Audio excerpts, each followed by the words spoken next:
um aumento de mais de 160% nas hospitalizações por síndrome respiratória aguda grave no Rio de Janeiro. Então, sobre esse assunto, tamanha importância e também expressividade do número, a gente conversa agora com o coordenador do Infogripe da Fiocruz, Leonardo Bastos.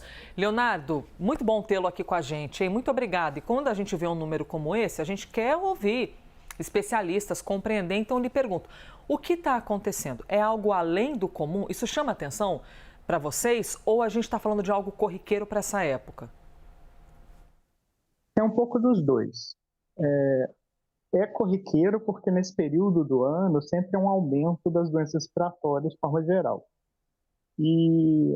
Mas também está um pouco acima do esperado. Isso acontece no país todo, sempre em algum lugar isso aumenta. Então, o que está acontecendo agora, a gente está vendo um aumento dos vírus respiratórios, né? A influenza, o rinovírus, o vírus sincicial respiratório, eles estão aparecendo, a gente está identificando e eles têm uma associação com essas hospitalizações.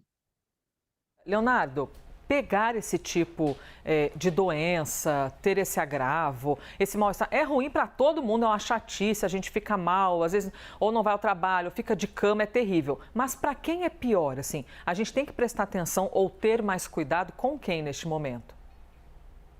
Isso eu acho que são dois grupos bem distintos, né? A gente tem alguns vírus respiratórios que eles causam mais hospitalização em crianças, principalmente os pequenininhos, menores de 1 ano. E aí a gente tem o rinovírus e o vírus essencial respiratório.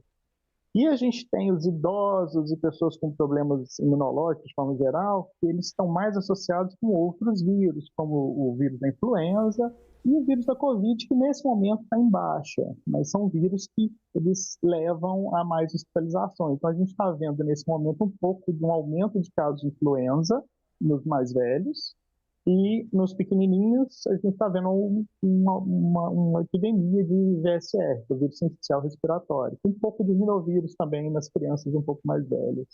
Leonardo, todo mundo, ou quase todo mundo, tem uma caixinha de remédios em casa, né? Tem gente que tem porque já teve um tipo de doença e tem gente que tem porque acha que é médico. É uma loucura, né? Para que ir ao hospital se eu tenho aqui o meu shopping de remédios em casa? Por qual motivo, Leonardo, a gente ficar se entupindo de remédio pode ser um problema, porque a gente acha que é uma coisa e toma para outro. E isso pode, de alguma maneira, maquiar os sintomas ou fazer, às vezes, até a gente evoluir para uma coisa pior, porque a gente fica se entupindo de remédio? Isso é verdade, até pode maquiar sintomas. Quando a coisa é muito leve, talvez um antitérmico resolve, mas quando a gente está falando agora nesses casos que levam a SRAG, que são doenças da síndrome respiratória aguda grave, a pessoa está com sintomas muito graves, e esses sintomas não são o que os remédios caseiros vão resolver, a pessoa tem que ir para o hospital, ela tem que ter um atendimento adequado, então tem que tomar muito cuidado. Então, claro que esses remédios eles podem maquiar, mas quando a gente está falando de sintomas mais graves, esses remédios não resolvem. Tem que ir para o hospital mesmo e não tem jeito.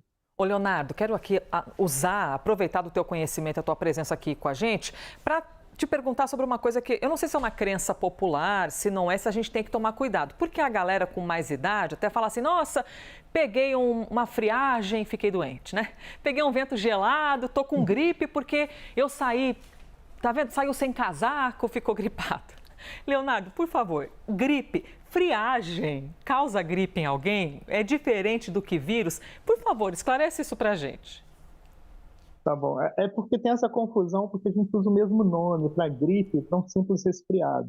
Mas aqui a gente está falando da gripe como a doença causada pelo vírus da influenza. E isso é muito mais sério, mais grave. E a proteção é por vacina mesmo. É uma infecção causada por um vírus, que aí leva a gente a ter sintomas, pode até ter um resfriado, tá? A gente pode até ter sintomas mais parecidos com o resfriado tradicional, mas também, em alguns casos, podem evoluir para coisas mais sérias, né?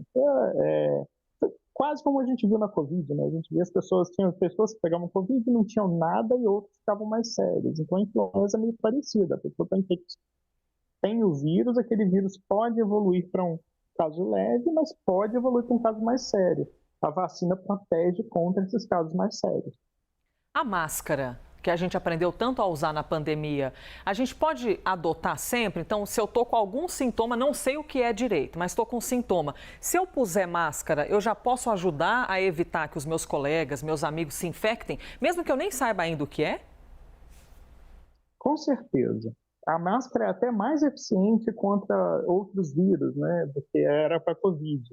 Então, é muito recomendável, é muito desejável que se a pessoa está com sintomas respiratórios, que ela use máscara para ela evitar passar para outras pessoas. Então, deveria ser uma prática nossa e acaba não sendo, mas deveria ser algo cultural mesmo, assim, porque a gente evita essa transmissão. A gente está falando de doenças infecciosas, doenças transmissíveis, e a forma de transmissão é via aérea mesmo. O vírus passa de uma pessoa para outra pelo ar.